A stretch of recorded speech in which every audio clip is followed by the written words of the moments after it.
누가복음 6장 39절에서 49절입니다. 키워드는 나무는 열매로 하나니 열매 맺는 삶 맛보아 알지어다 입니다. 또 비유로 말씀하시되 맹인이 맹인을 인도할 수 있느냐 둘이 다 구덩이에 빠지지 아니하겠느냐 제자가 그 선생보다 높지 못하나 무릇 온전하게 된 자는 그 선생과 같으리라. 어찌하여 형제의 눈 속에 있는 티는 보고 내 눈 속에 있는 들보는 깨닫지 못하느냐? 너는 내 눈 속에 있는 들보를 보지 못하면서 어찌하여 형제에게 말하기를 형제여 나로 내 눈 속에 있는 티를 빼게 하라 할 수 있느냐? 외식하는 자여 먼저 내 눈 속에서 들보를 빼라. 그 후에야 내가 밝히 보고 형제의 눈 속에 있는 티를 빼리라. 못된 열매 맺는 좋은 나무가 없고 또 좋은 열매 맺는 못된 나무가 없느니라. 나무는 각각 그 열매로 하나니 가시나무에서 무화과를 또는 찔레에서 포도를 따지 못하느니라. 선한 사람은 마음에 쌓은 선에서 선을 내고 악한 자는 그 쌓은 악에서 악을 내나니 이는 마음에 가득한 것을 입으로 말함이니라. 너희는 나를 불러 주여 주여 하면서도 어찌하여 내가 말하는 것을 행하지 아니하느냐. 내게 나아와 내 말을 듣고 행하는 자마다 누구와 같은 것을 너희에게 보이리라. 집을 짓되 깊이 파고 주추를 반석 위에 놓은 사람과 같으니 큰 물이 나서 탕류가 그 집에 부딪히되 잘 지었기 때문에 능히 요동하지 못하게 하였거니와 듣고 행하지 아니하는 자는 주추 없이 흙 위에 집 지은 사람과 같으니 탕류가 부딪힘에 집이 곧 무너져 파괴됨이 심하니라 하시니라. 아멘. 주님은 은혜로 말미암은 하나님 나라 백성에 대해 말씀하시고 하나님 나라 백성다운 삶을 가르치셨습니다. 오늘 본문에서는 누구를 따라야 할지를 가르치십니다. 첫 번째로 언급되는 사람은 눈이 보이지 않는 사람입니다. 눈이 보이지 않는 사람이 눈이 보이지 않는 다른 사람을 인도할 수 없습니다. 따를 대상이 아니라는 것입니다. 이것은 눈이 보이지 않는 사람들에 대한 이야기가 아닙니다. 이해하기 쉬운 예를 들어 설명하고 있는 것입니다. 영적으로 눈이 어두운 사람들끼리 힘을 합쳐도 서로 도움이 되지 않는다는 것입니다. 두 번째로 언급되는 사람은 제자입니다. 일반적으로 제자는 선생보다 더 낫지 않고 온전하게 된다고 해도 선생과 같은 수준일 것입니다. 제자는 선생을 따라서 배우고 습득하는 사람입니다. 그래서 일반적으로 선생의 수준 그 이상으로 갈 수는 없습니다. 그런 관계에서의 인도에 한계가 있다는 것입니다. 세 번째로 언급되는 사람은 눈에 들보가 있는 사람입니다. 상대방 눈 속에 있는 티는 보면서 자기 눈 속에 들보는 깨닫지 못합니다. 그가 먼저 해야 할 일은 자신의 문제를 해결하는 것입니다. 자신은 괜찮은 것처럼 감추고 다른 사람들 앞에 서려고 합니다. 그러나 그는 먼저 자기 문제를 해결해야 됩니다. 그래서 이 사람을 가리켜 외식하는 자라고 불립니다. 이들은 정말 중요한 것은 놓치고 사소한 것에 관심을 갖고 있는 인도자입니다. 자신의 영적 문제조차 깨닫지 못하고 해결하지 못하면서 길을 가르치려고 드는 사람입니다. 사람은 다 한계가 있습니다. 전적으로 따를 만한 대상이 될 수는 없습니다. 그리스도 외에 참된 영적 인도자는 없습니다. 그러면 지금 나는 누구를 따르고 있습니까? 다른 말로 하면 어디에 뿌리 내리고 있습니까? 그것을 살피려는 것입니다. 뿌리를 알려면 땅을 다 파봐야 알겠습니까? 더 쉬운 방법이 있습니다. 열매로 그것을 알 수 있습니다. 어떤 나무인지 열매로 확인할 수 있는 것입니다. 말과 삶을 마음의 열매라고 할 수 있습니다. 그래서 말과 삶을 보면 그들이 어디에 뿌리 내리고 있는지 알 수 있습니다. 예수님은 그와 같은 원리를 가지고 사람들을 판단하십니다. 말씀하신 것을 적용해 보는 것입니다.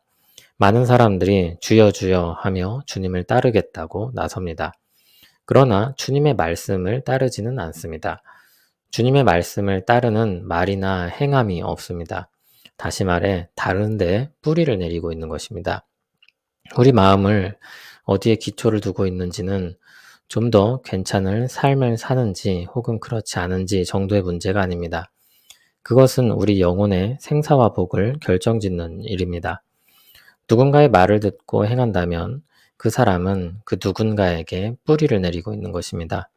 그것은 집을 짓는 것과 같은데 반석을 기초로 하여 집을 짓는 사람이 있고 주추 없이 흙 위에 집을 짓는 사람이 있습니다. 주님의 말을 듣고 행하는 사람은 반석 위에 기초를 놓은 사람과 같아서 큰 물이 나서 탕류가 그 집에 부딪혀도 견고하여 흔들리지 않을 것입니다. 어떤 시련이 밀려와도 버텨내는 것입니다.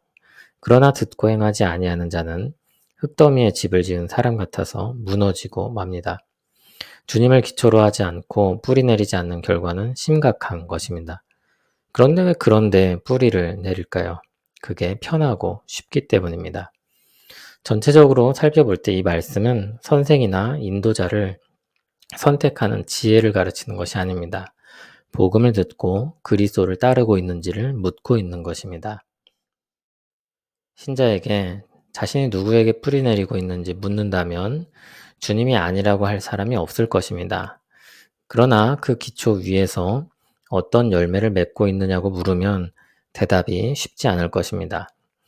물론 이러한 논의에는 우리 연약함이 계산되어야 합니다. 이렇게 설명해 볼 수 있을 것입니다. 어떤 제품을 공장에서 만들어 내놓는 일을 보면 100% 완벽한 제품만 계속 만들 수 없다는 것을 보게 됩니다. 그래서 오차가 생기고 불량품이 생깁니다. 그러면 공장을 멈추고 생산을 포기하느냐 하면 그렇지 않습니다. 어느 정도 작은 오차나 적은 불량품은 걸러내는 과정을 만들고 계속 생산해 내는 것입니다.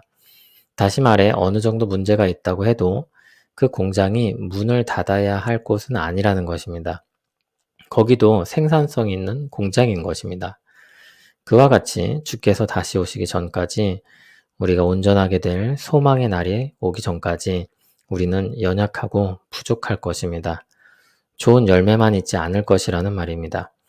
그럼에도 믿음으로 뿌리 내리고 그리스도 위에 선 사람이라면 적은 양이라도 열매를 수확하게 될 것입니다. 그러므로 신자들에게 오늘 말씀을 적용한다면 열매 맺지 못한다고 하여 저주 아래 놓인 사람처럼 걱정과 두려움에 빠져서는 안 될 것입니다. 믿음이 있으나 연약한 사람들이 허다합니다. 물론 복음을 아직 받아들이지 않고 믿음의 길로 돌아서야 할 사람들에겐 위기감도 필요하고 그리스도께로 돌이켜 나오는 일이 반드시 필요할 것입니다. 그러나 신자들에겐 그와 같은 과정을 반복하라고 할 수는 없는 것입니다. 아마 그렇게 한다면 우리는 매주 거의 모든 신자에게 다시 세례를 베풀어야 할지도 모릅니다. 그러면 신자에게 필요한 것은 무엇입니까? 요한복음 15장이 우리에게 길을 열어줍니다. 참된 포도나무이신 그리스도께 계속해서 나아가 그 안에 거하는 것입니다. 그것이 바로 복음을 듣고 돌이킨 사람들에게 필요한 것입니다. 우리는 스스로 열매를 맺을 수 없고 그리스도 안에 거할 때 열매를 맺을 수 있습니다. 그리스도 안에 거한다는 것은 주님의 말씀을 듣고 따르며 그 말씀을 따라 기도하는 것입니다. 그것은 단순히 공부하고 기도하는 것이 아니라 참으로 주님의 말씀을 믿음으로 받고 행하려 하며 참된 마음으로 기도하며 구하는 것입니다. 다른 말로 하면 주님의 사랑 안에 거하는 것입니다. 진실하게 주와 동행하는 것입니다. 신자는 우리가 바르게 뿌리 내리고 있음을 확인하고 주님께 말씀을 공급받고 기도함으로 힘을 얻어야 합니다. 그와 같은 삶 속에 풍성한 열매가 있을 것입니다. 그리고 하나님은 그 삶을 통해 영광을 받으실 것입니다. 참된 인도자이신 그리스도를 만나셨습니까? 복음을 듣고 그 인도를 따라 새로운 길로 들어섰습니까? 그러면 주님의 인도하심을 따라 계속해서 그 길을 가기를 바랍니다. 열매 맺는 삶에 기쁨이 있기를 바랍니다. 열매가 좀 적다고 너무 상심하지 마시길 바랍니다. 주께서 우리에게 주신 은혜의 수단인 말씀과 기도를 부지런히 사용하고 있다면 계속해서 믿음으로 행하길 바랍니다. 시편과 여러 성경을 보면 기도와 응답 사이에 기다림이 있는 경우가 많습니다. 바른 말씀의 교훈을 따라 행하고 기도한다면 열매는 기다림의 문제일 것입니다. 시편의 성도들처럼 하나님을 기다리고 기다려 귀를 기울이고 부르짖음을 들으시는 날을 맞이할 것입니다. 믿음으로 말씀을 따라 구하며 열매 맺기를 기다리길 바랍니다. 그 열매를 맛보고 더 풍성한 열매를 맛보며 살기를 소원합니다. 주님의 은혜로 말미암은 열매를 맛보며 살기를 소원합니다. 주께서 우리를 복음으로 부르시고 새롭게 하셨습니다. 우리를 깨끗하게 하셨습니다. 그 은혜 가운데 거하며 열매 맺기를 소원합니다. 주의 사랑에 뿌리 내리고 열매 맺게 하옵소서. 우리의 말과 우리의 행하는 모든 일이 날마다 주를 닮아가게 하옵소서. 주님 닮기를 오늘도 갈망하며 구하오니 응답하여 주시옵소서. 예수님 이름으로 기도합니다. 아멘.